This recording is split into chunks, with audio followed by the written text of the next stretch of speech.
Hello, welcome to a short video to release tension in the neck, shoulders and upper back regions. In this video we'll be especially focusing on releasing tension around the sides of the ribcage and through the thoracic spine, the spine in the back of the ribcage. And often it is with a lot of tension in this region when we're working at desks or computers, we build up a lot of tension under here. This tends to set this part of the body quite rigid and it's hard for the neck to release up out of the ribs and the shoulders. When we can get this to be a little bit more mobile and a little bit more supportive of itself, then often the neck can release on its own. So let's think about standing in a nice tall aligned position. So if we can balance the weight up through the soles of the feet between the heel and the ball of the feet, so the weight is even, heel to ball of foot, pad of the little toes down. That will help us to know when we're staying aligned through the hips and the lower spine, because we're going to work some twists in the upper back around this region that we're trying to release. And if we let the hips come with us, we will reduce how much we're actually opening and mobilizing through this upper back region. So let's, as we're ready, with the tailbone sinking down and the crown of the head moving towards the ceiling directly above the tailbone, feel the weight as even as we can between the heels and the balls of the feet, breathing in to let our arms float upwards and breathing out to let the arms drift back down again. As the arms are flowing up and the breath is diving down, see if it's possible to release the weight of each vertebra away from the one below as your arms are moving up past that vertebra. Just breathing in, the breath dives down, each vertebra releases away from the one below as the arms move up, and again on the exhalation keep lifting into the crown of the head, keep the body as tall as possible. Our arms have a lot of attachments and connections into the ribcage, and if we lift with too much strength in the arms, the muscles that attach into the ribcage don't have a very good chance of stretching. So let your arms move in as light a way as possible. And again, the breath dives down and each vertebra releases away from the one below as the arms and the hands pass it, breathing in all the way up and breathing out to bring the arms back down. Keep lifting into the crown of the head. Let's do one more like this. Again, arms staying soft, releasing each vertebra away from the one below and seeing throughout the movement if you can keep your shoulders really wide. Imagining that your shoulders could touch the wall on either side of the room where you are. And this will help your shoulder blades to glide down the back, and that will be helpful for releasing upper back, neck and shoulder tension. So we're breathing out and the arms coming back down, keep lifting tall into the crown of the head. Let's next time add in a twist. So same as we've been doing, breathing in, arms easy, spine lengthening, shoulders broad and wide. Weight even between the heels and the balls of the feet. Let's press our right hip forward as you allow your spine to spiral towards your right side and opening the arms down in line with your shoulder joints.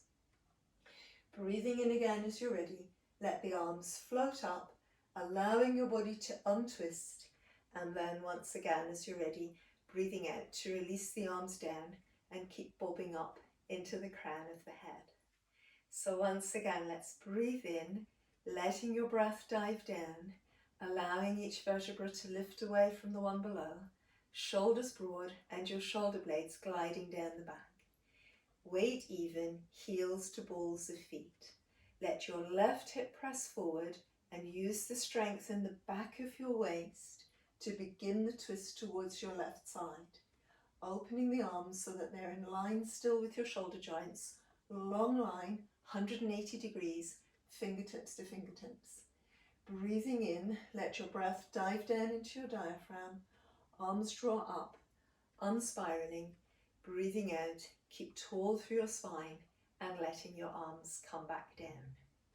Let's give it a go again once more to each side. So weight lovely and even through the feet, tailbone diving down, allowing the muscles between the arms and the ribs to be soft, shoulders broad. Exhalation to press your right hip forward as you spiral using the strength in the back of your right waist. Open your collarbones, free line, fingertips to fingertips. Breathing in again, allow your arms to float back up, unspiraling gently, facing forwards, and on your exhalation, the arms releasing down, spine staying really tall.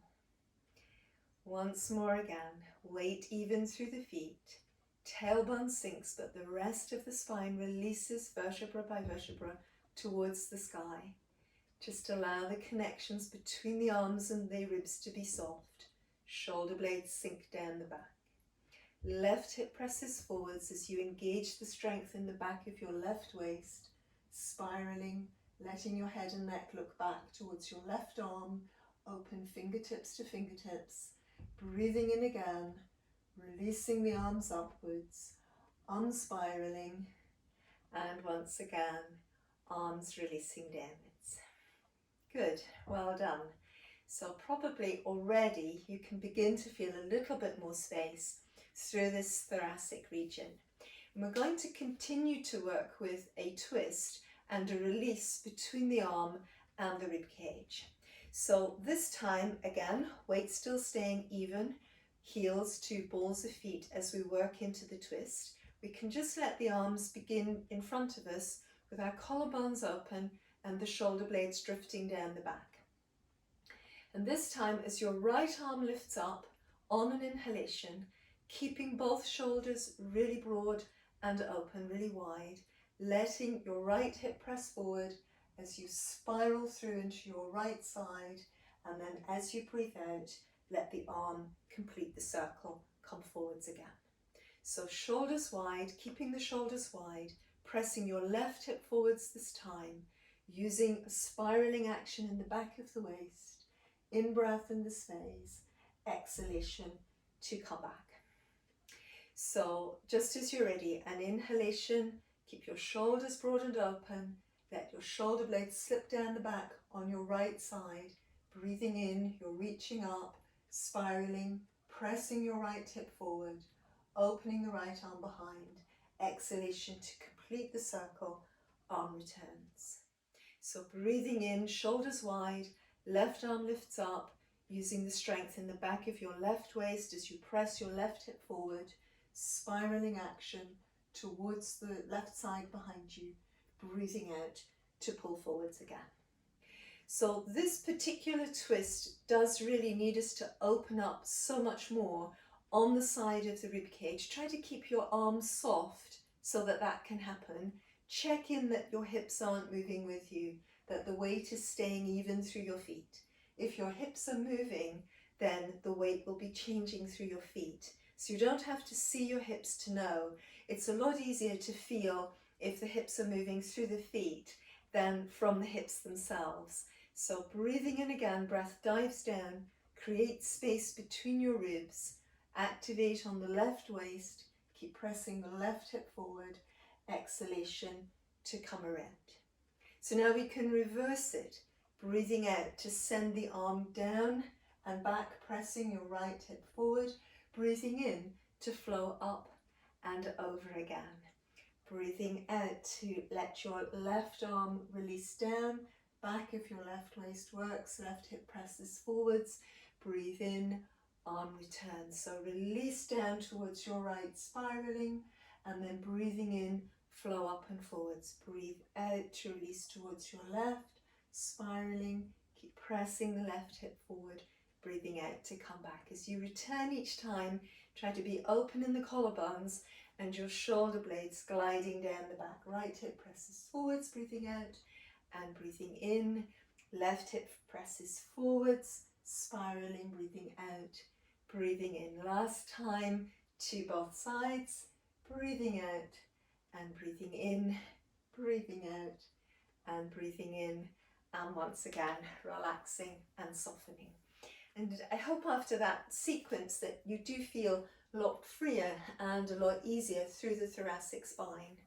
So collarbones nice and open, shoulder blades wide and gliding down the back. let's just release the lumbar and mid-back in case it has taken a little tension during those twists. Feet pretty much in line with our sitting bones again, abdominal muscles pulling in nice and strongly. Let's roll forwards and downwards through our spines halfway, taking support from our thighs. You can lift and round your spine here, and then re-lengthening the spine towards a flat back, back of hips, back of shoulders, back of head level. Collarbones opening, shoulder blades draw down the back. Once again, breathing out, rolling, let your tailbone move down, really lift your abdominal muscles up towards your back, rounding forwards. And again, keep your mid-back supported, lengthen the tailbone back, crown forwards, breathing in, just letting your upper back lift up a little bit more. This time again, we're going to round, direct your tailbone to between your heels, rolling up through your spine, let the waist muscles in the back of your waist work, connecting between the back of the upper arm and your shoulder blade. Neck just releases up from between the shoulder blades to the crown. Let's do one more little set of cat stretches like that. Core muscles nice and strong, letting your knees bend, rolling forwards, leading from your spine. Your shoulder blades keep moving back in the direction of your sitting bones. Nice deep lift in your abdominal muscles. Can arch into this position a little bit more if it feels comfortable. And then again, as you're ready, just breathing in. Keep the small of your back, the back of your waist supported. Don't let it dump downwards. Lengthen through the spine, opening the upper back.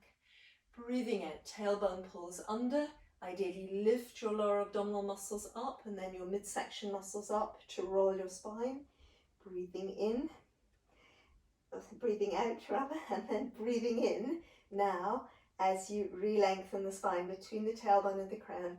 Hold on to the midsection, avoiding letting this part dump downwards. Open the upper back forwards and through. This next time, knees really bend so that you can roll the tailbone, direct it to between your heels, lifting up vertebra by vertebra. Let your shoulder blades be wide, let them glide down your back, connect between the shoulder blades and the back of the upper arms, grow tall, crown comes above your tailbone, and there you are, all the way up to standing. So this sense of the collarbones being open, your shoulder blades wide, and gliding down the back of the ribcage, and your spine lifting up nice and free through the center, should help you, if you can hold on to it, to stay a little bit more tension-free in your neck and shoulders. Thank you for watching. Please think about subscribing to the channel if you haven't already. It always helps you to know then when I'm uploading another video. Thanks for watching.